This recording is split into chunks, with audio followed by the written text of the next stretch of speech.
BSc third year paper first plant ecology and environmental factors.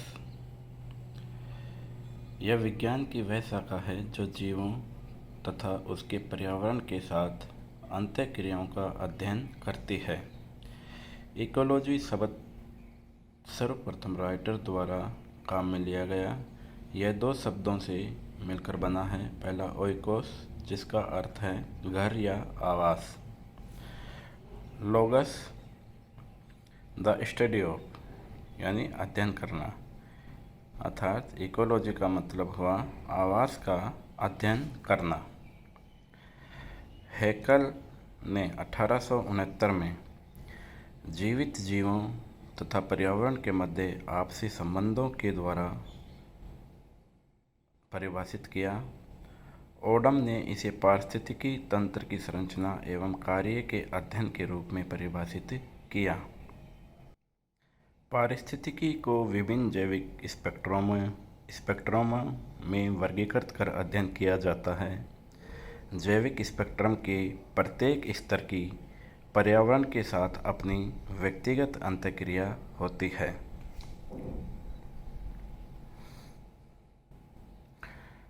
जैसे spectrum में सर्वप्रथम gene, फिर सेल, स्पीसीज, पॉपुलेशन, कम्युनिटीज अर्थात समुदाय और इकोसिस्टम यानी पर्यावरण तंत्र, पारिस्थितिकी तंत्र। पारिस्थितिकी की शाखाएं, ब्रांच ऑफ इकोलॉजी।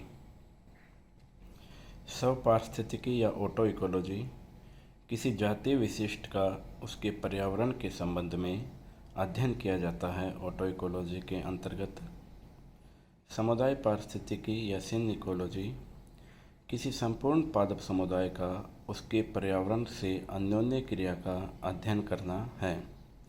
किसी समुदाय के जन्म, वृद्धि आदि के अध्ययन को समुदाय पारिस्थितिकी कहते हैं।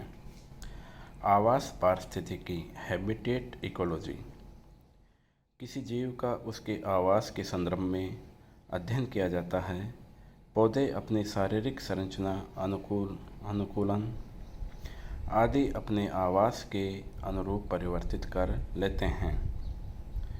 जीन पारिस्थितिकी, जीन इकोलॉजी आनुवंशिकी के संदर्भ में जब पारिस्थितिकी का अध्ययन किया जाता है तो उसे जीन इकोलॉजी कहते हैं। Scope and aims of ecology. Environmental factors वे पर्यावरणीय कारक जो जीवों को प्रत्यक्ष या अपरोक्ष रूप से प्रभावित करते हैं तथा जीवों के द्वारा स्वयं भी प्रभावित होते हैं, उन्हें पर्यावरणीय कारक कहते हैं। जीवों को प्रभावित करने वाले ये कारक बायोटिक एंड अबायोटिक अर्थात जैविक या अजैविक हो सकते हैं। इनमें प्रत्यक्ष कारक या अप्रत्यक्ष कारक भी हो सकते हैं। अजैविक तो प्रत्यक्ष कारकों में जो अजैविक कारक होते हैं उनमें प्रकाश, ताप, आर्द्रता, मृदा, वायु, मृदा जल या पोषक तत्व इत्यादि हो सकते हैं।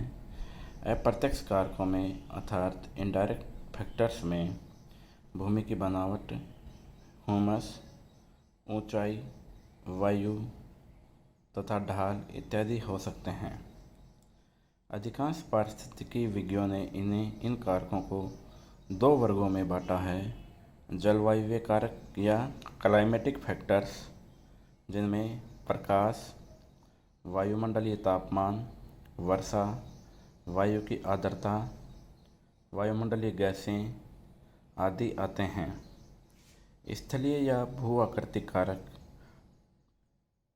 टोपोग्राफिक एंड फिजियोग्राफिक फैक्टर्स, जैसे ऊंचाई, पर्वत श्रृंखलाओं व घाटियों की दिशाएं, ढालों का खुलापन और तीव्रता। थर्ड नंबर पे मृदीय कारक। फोर्थ जैविक कारक, बायोटिक फैक्टर्स। तो सबसे पहले हम जलवायु कारकों के बारे में पढ़ेंगे। जलवायु कारकों में वर्षण, तापमान, आर्द्रता, वायु, प्रकाश आदि हैं। प्रकाश जीवों के लिए ऊर्जा का आधारभूत स्रोत है। प्रकाश की आवश्यकता के आधार पर पादपों को दो समूहों में बांटा गया है।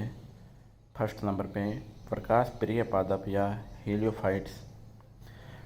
प्रकाश सूर्य के प्रकाश में उगने वाले पादप होते हैं। ये इन्हें दो भागों में बांट सकते हैं। नंबर 1 विकल्पी छायातापी। ये सूर्य के प्रकाश में वृद्धि करते हैं लेकिन छाया में भी वृद्धि कर सकते हैं, अर्थात विकल्पी होते हैं, ये फैकल्टेटिव होते हैं। अविकल्पी सूर्यतापी ऑब्लिगेट जियोफाइट्स।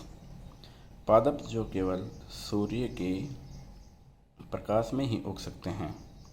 नंबर 2 छाया प्रिय पादप। कम प्रकाश व छाया में उगने वाले होते हैं ये, उदाहरण एक्लिफा, फैगस, एबीज।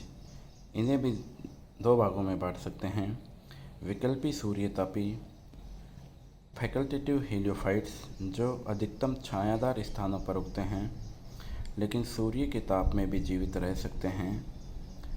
अविकल्पी छायातापी जो केवल छाया में ही उग सकते हैं। धन्यवाद। नेक्स्ट वीडियो में सूर्यतापी और छायातापी पादपों के बीच में अंतर के बारे में पढ़ेंगे।